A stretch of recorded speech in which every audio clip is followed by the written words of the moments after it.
New York's Chinatown is not the oldest Chinatown in America. That honor belongs to California.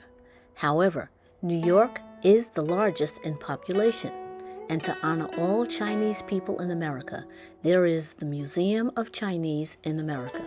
I'm the NYC Traveler, and we're in NYC.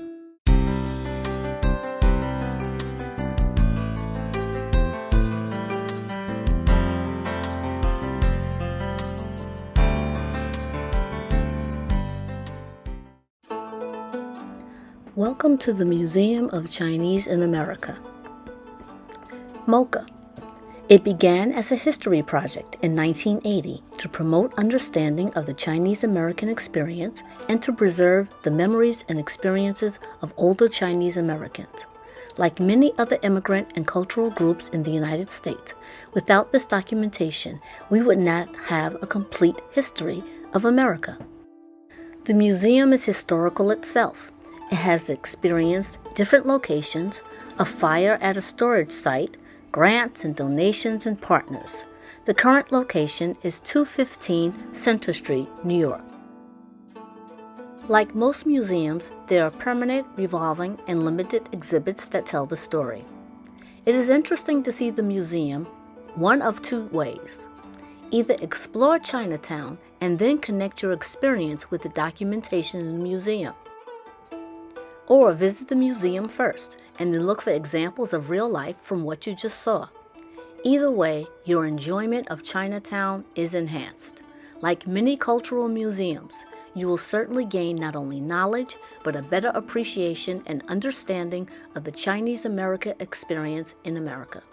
Finally, you will see similarities of the struggles of different ethnic groups. There's a lot of information that is in common.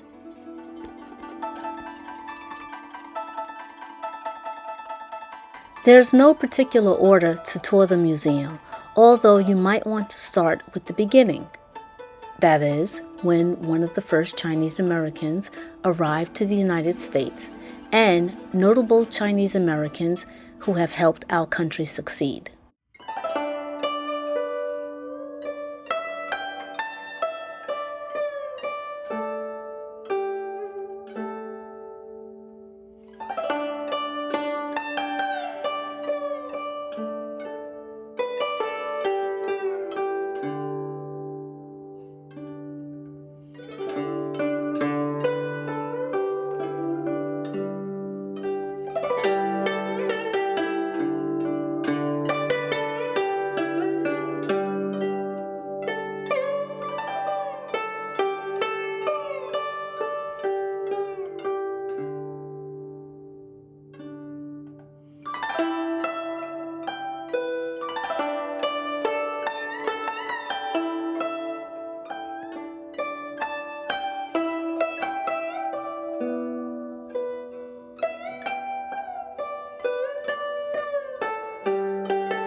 Stereotypes, discrimination, and derogatory actions against the Chinese American community are also addressed at the museum.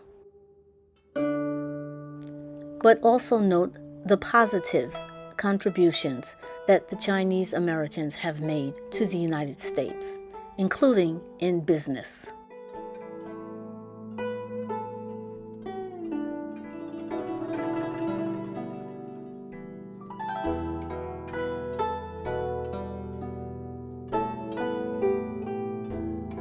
Like others who have come to this country and have emigrated to America, the labor force helped build America.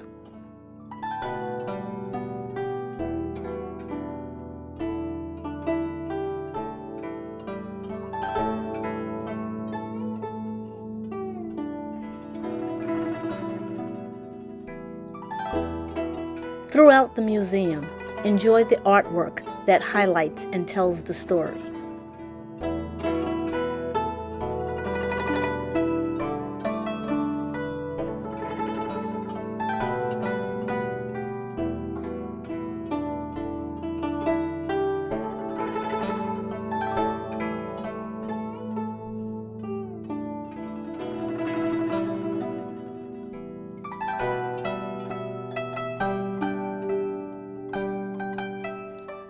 Some of the most interactive and almost entertaining exhibits are about the struggles, sadly, of the Chinese Americans here in the United States, with graphic exhibits, artifacts, information, books, music, art, and more.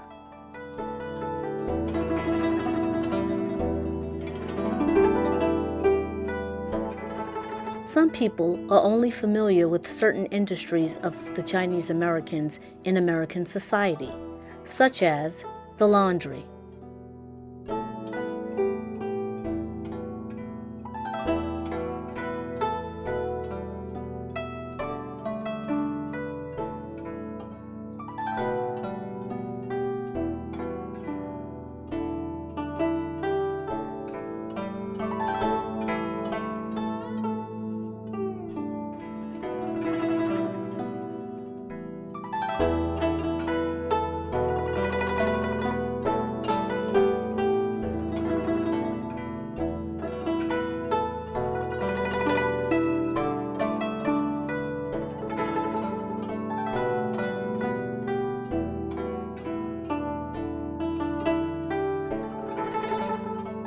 The first thing to negotiate on working at a laundry was how many hours of sleep one would get, and then to talk about money. One of the most interesting exhibits is about Chinese Americans in the film industry, what was real and what was not.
One could argue that perhaps the most known industry in America is perhaps so-called Chinese food and the Chinese restaurant. This exhibit seeks to dispel what is real, what is not, and hopefully to get rid of the myths about Chinese food in America.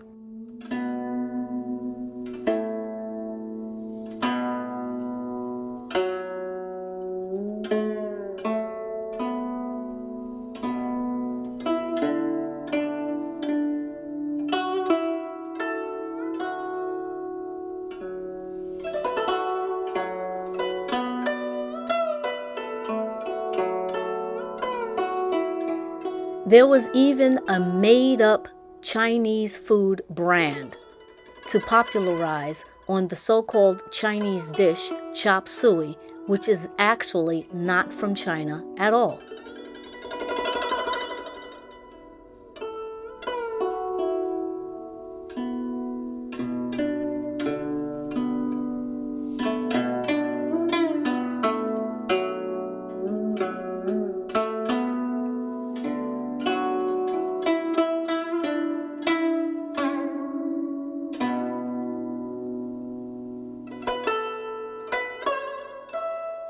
However, throughout the popularization of so-called Chinese food restaurants, Chinese American performers did manage to get on the bill and managed to make their talents known across America. There is a Lunar New Year, but there is also a traditional Chinese New Year. The first day of the Chinese New Year will take place on the new moon that appears between January 21st and February 20th. One of the ways to celebrate is with a Chinese New Year parade with the traditional dragon.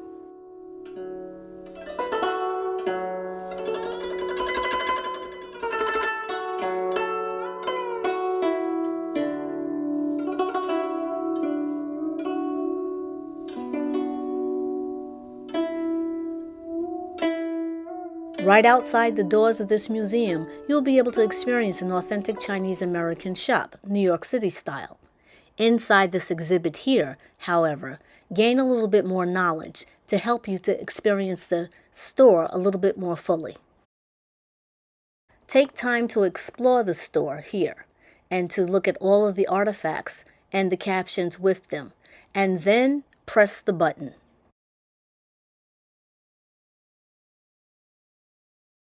At 7 o'clock in the morning and work until 12 o'clock at night. 18 hours a day was nothing. And they slept there. They ate there. They had their lunch there. Their whole life was in that store, making money, saving it to go home, giving up money to send it back annually. Everybody sent back money. Around Chinese New Year, it's a must. People at home look forward to that. The little money to start the new year. The old people would come in the morning to the store. Oh, there's a lot of them. You see, most of the old Chinese, they don't sleep too much and there's nothing for them to do. So they go to bed, they get up about 6 o'clock. I remember my father used to tell me he would open up the store about 7 o'clock. He would have the barbecue dig up. Most of the stores were open at 7, and the old people would go in there and talk about old times.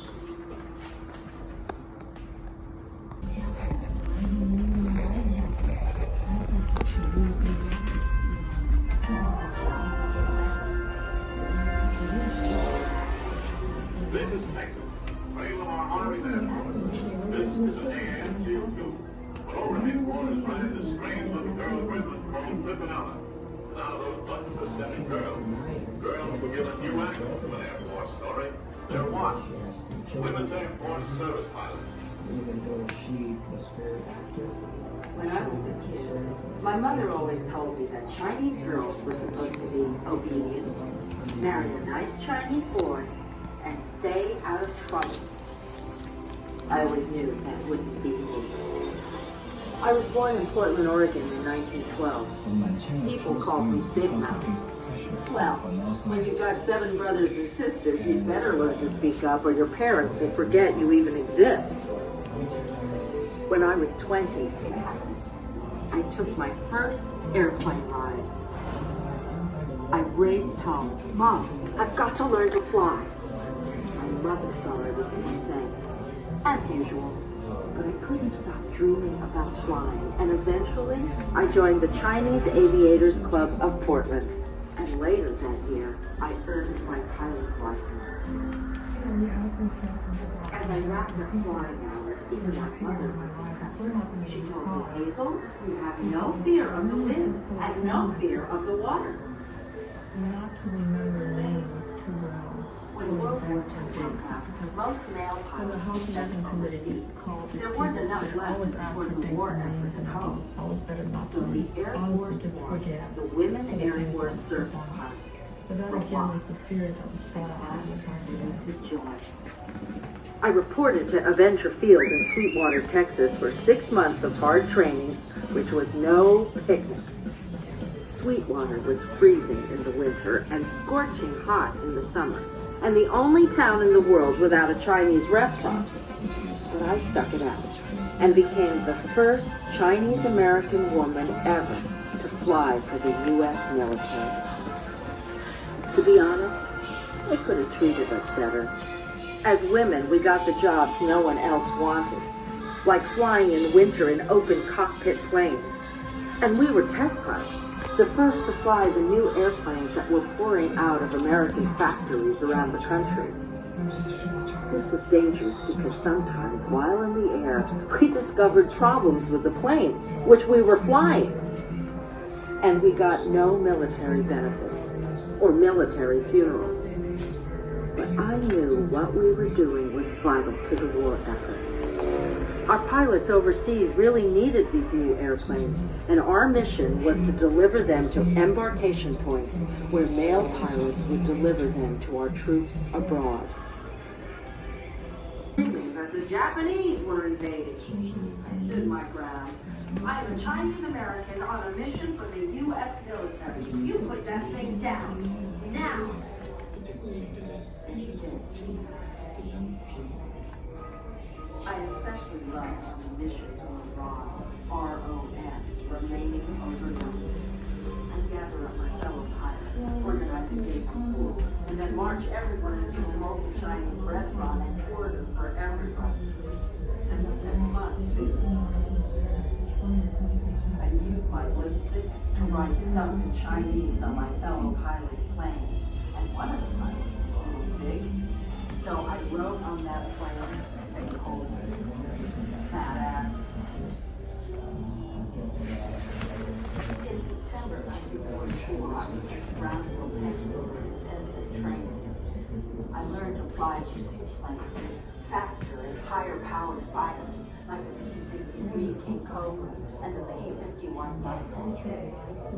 Now I'm flying a P-63 in Great Falls, Montana, to be delivered to our Russian allies. But what is that? So I have to land at Fargo. After completing our approach, like wow, there are a dozen other P-63s all trying to land at the same time. This is going to be tough. I'm a little nervous. As always, I'll do my best.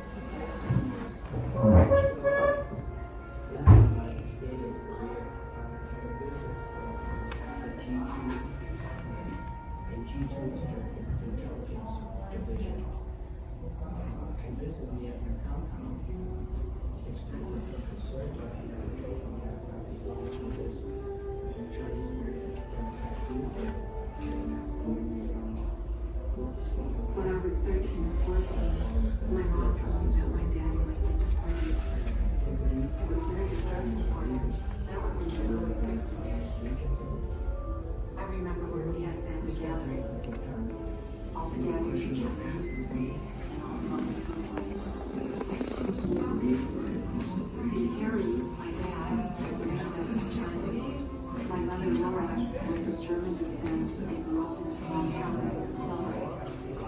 I had met in a Chinese restaurant in downtown St. Paul, where she worked as a waitress and was very close. I didn't think we were very different from anybody else. But when I was 6 or 7, I went over to my friend Sherry's house for supper, and her family cooking was very different. I had my first cauliflower with only butter on it. What the heck is this? Where's the gravy? I thought everybody cooked their broccoli, cauliflower, and vegetables just as with a little gravy. Well, as it turns out, my dad really was stupid. This was the term for young Chinese men who had to buy Cuba in the United States. This was common before the Second World War. American citizens of Chinese descent who tried to escape China. And when they returned here, they then